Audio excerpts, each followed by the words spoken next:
the Memphis scene at that time was just, it was wild. It was good. In fact, there would be bands from all over the country would come to Memphis to find certain players because everybody was really good. So at that time, I was, I wasn't in a band. I was singing, and I'm like, man, I need to find some guys. Medieval steel.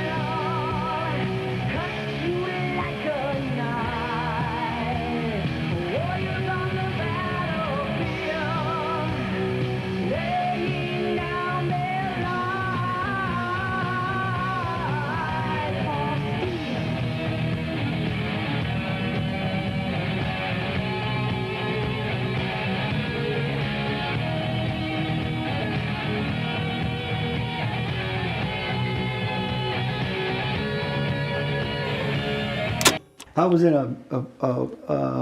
like a garage band. I was really young. I think I forget the name of it, Hambone or some stupid shit like that it was called.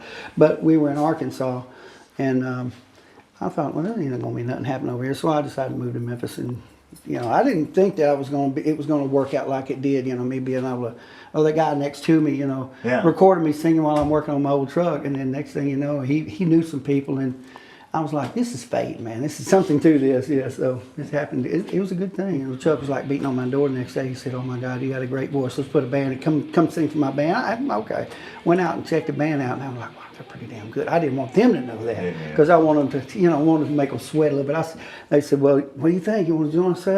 Let me think about it. I'd already made up my mind I was going to. Boy, they beat my door down. That's okay. Let's go down.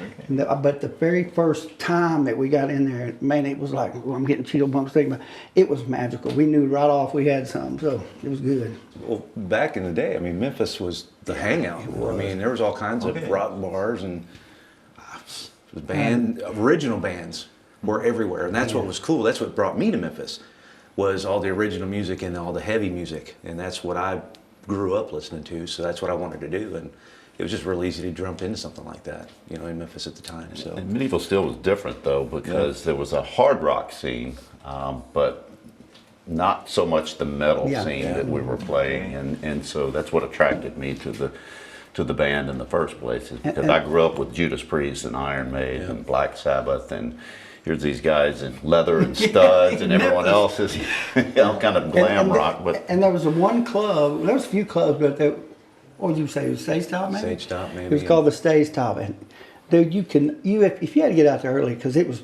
packed and line out the door, and it was the place to be. And all original music. There was some copy bands come through. Mostly it was all good original stuff that, we see some of those guys nowadays, and they're like, doing regular jobs, and they look at us, oh, you fuckers are living the dream. And say, yeah, we are. You shouldn't have gave up. Steel had started, getting pretty big in the South all of a sudden. So Johnny Z with Johnny Zazula owned Megaforce. Well, somehow he heard about us, and he come down, and we studio and auditioned for him, and he's like blown away and all that. Okay, he came back, and he's like, man, because all of us at that time, the band everybody in the band could sing pretty good. I taught them all how to sing, so they was all doing well. But he came back, and he said, okay, I'm gonna bring you guys, take you guys to New York. Went up there, and when he got up there, he totally changed.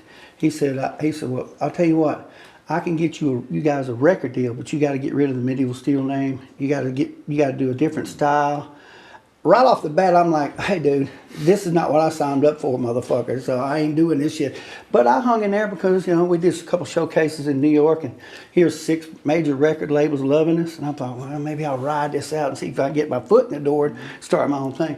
But Johnny and I kind of I was not happy with the direction, because I can't write damn pop music. I'm not that. Do I look like I could do that shit? No, so we butted heads, and I said, look, you guys keep this. I'm going back to Memphis, start Steel back up. And they went on about their thing, but they didn't last. They came back in Memphis, broke up, and within a month or so. But it was Fire Choir, and I'm just, man, he was like, oh, they're all chicks with dicks. I'm like, what the fuck is that supposed to mean? But we all could sing it. Man, the harmonies and everything, but the music had no nuts, no ass. I said, I'm not doing this shit. So I went back, started Steel back up, got Scott Jones. Steve come in. That's when Steve come in. That was 80. I just come off the road with the cover band. Yeah, he'd been on the road with the cover band. And so got it back together. And I was like, when that band first got together, it was pretty good yeah, too. Yeah. But yeah, he just, I just don't think he thought the name Medieval Steel. I think he thought that he could do more with something that was a little more commercial. And he probably could have, but when I left, he didn't realize that I was writing all the lyrics, and then Jeff Adams took over.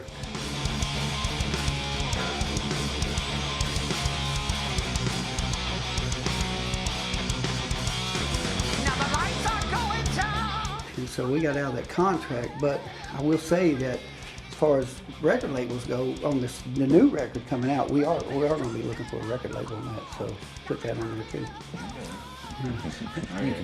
You can quote me on that. But they have to work with us, not against us.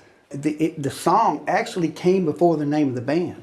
It was good. And it's got great melody to it. Yeah. It's heavy. It's got the heavy Covers metal, but bases. it's a kind of our influences. Kind of got a little bit of the metal, a little bit of the soul, Rolled up in blues. one.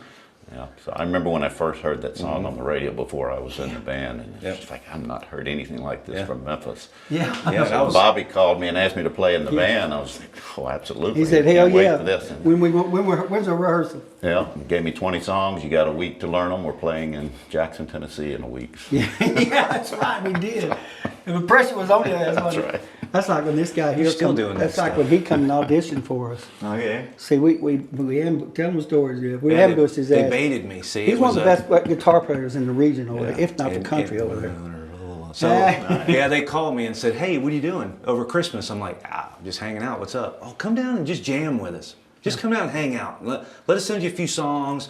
You learn them, and then we'll just have fun. Get to see you, catch up on good, old times. That's right. And when I showed up, the one guitar player wasn't there, Yeah, and I'm like, man, come on. this was y'all did this. You baited me on this, so we jammed, and after 12 songs later, it was like we've been together. He had an amp that was about this. Yeah, it was big. about a little bitty, tiny bitty thing, and here the other guy had this half stack, and I'm like, come on, Yeah, I what's put a the mic deal? down there. He still smoked ass, man. Yeah, so it was fun, man. It's cool. But after we got done, it was like, boys, that felt pretty good. I don't know about y'all, but Yeah. so it was worth it. Oh, yeah, man. Well, I've already known him. I've known him for Yeah, years. known him So for years. and I had no idea they were setting And me up. what so. was Because apparently it seems so, because you're around for 40 years, right? 40 Which is, I mean, it Hard to must believe. seem crazy, right? It does sometimes, and still doing it at a high level. And your EP sells at Discogs around $400. In that song, I know a guy that traded one for a motorcycle. Oh, wow. He did. He's like, here, I'll give you this. You give me the motorcycle. He did. Yeah, that's, So, Do you still have copies or not? You can pay your rent, man. yeah. I do. He does.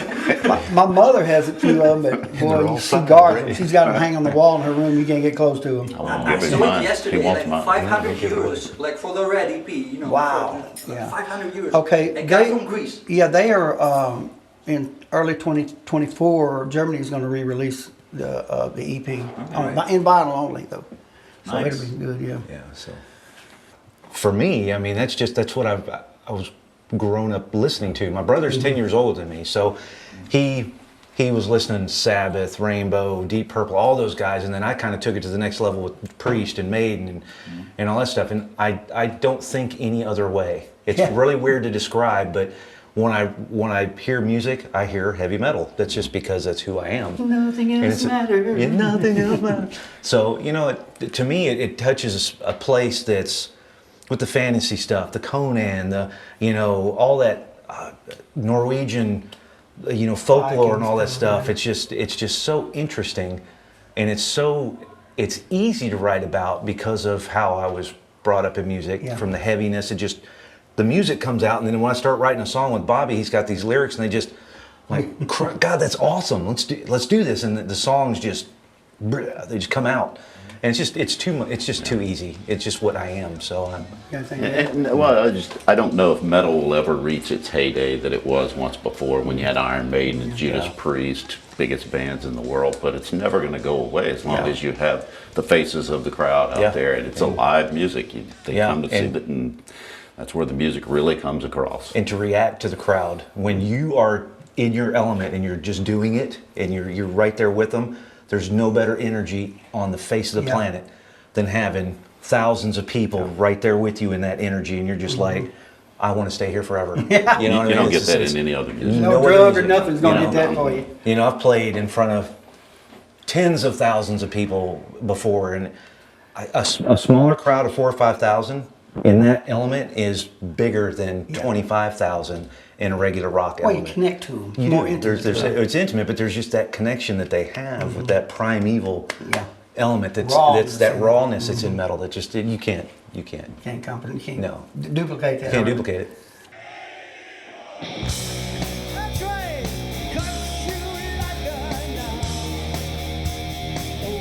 You know, traveling is fun, it's cool, but I was telling Bobby the other day, I don't get excited until I hit the stage.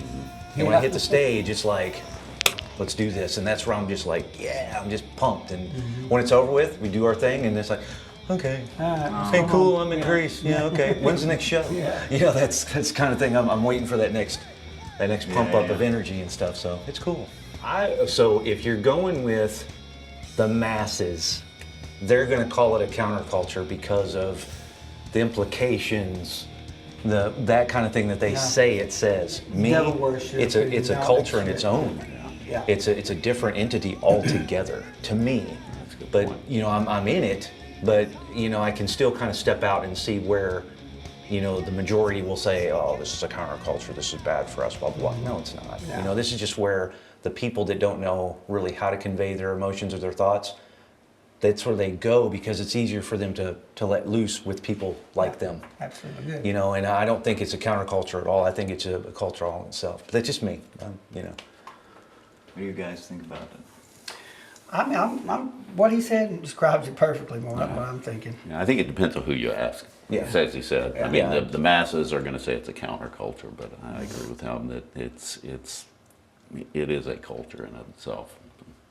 Yeah, we played in Houston last year and had a great show Parts there. of it's you know. New York, Houston, Cleveland area, where there's a larger underground metal scene. It's like it is here. Majority though, it's you know, your run of the mill Where we're flavor of the from week is kind called of the thing. Bible Beyonce Belt. and things That like gives that. you an Yeah, Beyonce, idea. Taylor's You know. yeah. Nobody, you know, rap's big, pop, country's big, but where we're from, we're like, I don't know, Yeah, we're black fish sheep. out of water. Yeah, Yeah.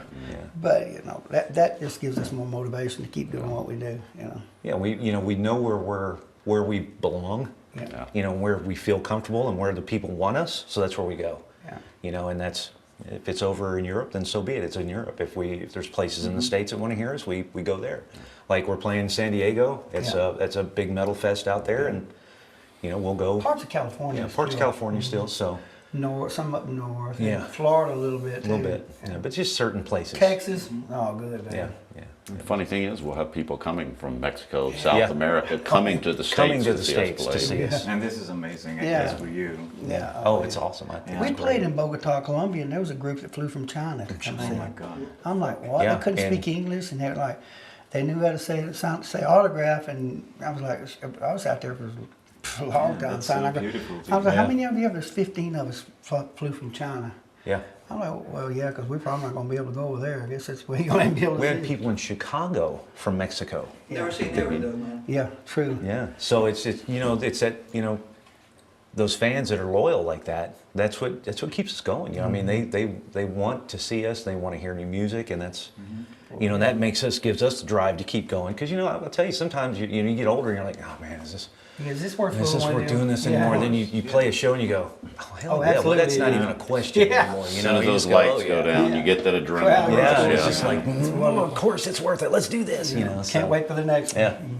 It's really interesting because a lot of artists feel like that. Back home, they say, they don't They're appreciate it. underappreciated, yeah. Yeah, they don't. But there are people across the globe that actually worship you, and that's crazy. It's crazy. a crazy phenomenon. Crazy. It Right? is. Yeah. I just wish we could do more shows and go see them people. Yeah, I wish and we play could reach for out to them all like that. And go you know, see 'em. maybe things will loose enough that a lot of bands will be able to go out more. And right now, with Hopefully. fuel prices and everything so high, it's Yeah, the kind of economy's kinda put a keeping it damper on festivals down. and playing a lot.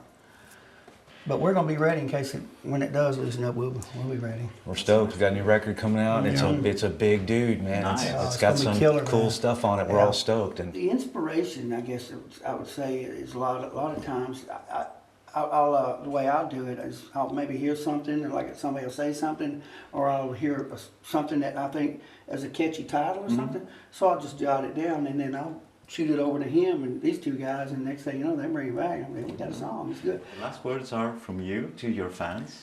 Okay, well, just want to say we appreciate it. We love each and every one of you. Hope we can come see you soon, and stay healthy, stay safe, stay heavy. That's it. What about you guys? Same thing, just new records coming out. We appreciate all the support. Come out and see us. We have a great time. We put on a fun show for everyone, so appreciate all their support, as always. Yeah. And as he said, stay heavy. Stay heavy. Yeah. Stay heavy, baby. Stay heavy. Let's go!